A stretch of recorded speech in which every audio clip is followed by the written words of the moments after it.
In today's video, I'm going to teach you how to import or convert data from Word document into Excel worksheet. If you've got a table, a list, or any structured content in Word and you want to analyze it in Excel, the cleanest path is to turn that Word content into a plain text file first, then bring it into Excel. This keeps the data tidy and lets Excel split it into proper rows and columns. Start in your Word document and save it as a plain text file. Go to Save As and choose Plain Text, usually shown as .txt. When you do this, Word removes rich formatting like fonts and colors and keeps just the characters. That's what we want.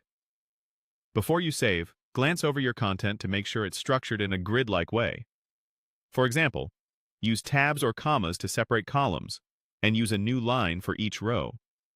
Keeping that pattern consistent will help Excel detect columns automatically.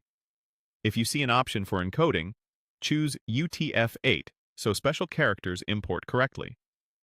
It's also a good idea to keep a copy of the original Word file, just in case you need to refer back to the original formatting.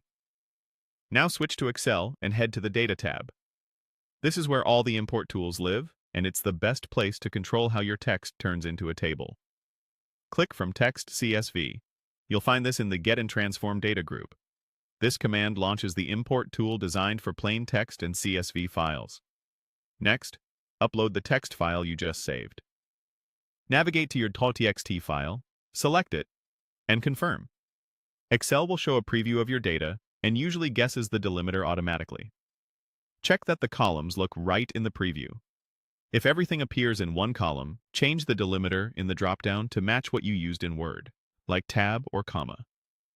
If you see strange symbols or accented letters that look off, adjust the file origin or encoding to UTF-8.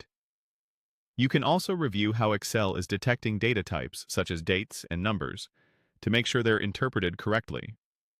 When the preview looks good, choose Load to bring the data into your worksheet. Excel may create a new sheet for the import, which keeps things organized. And that's it. Save as plain text in Word, go to the Data tab in Excel, choose from Text CSV, and upload the file while confirming the preview. With those steps, your Word content becomes a clean, analyzable table in Excel.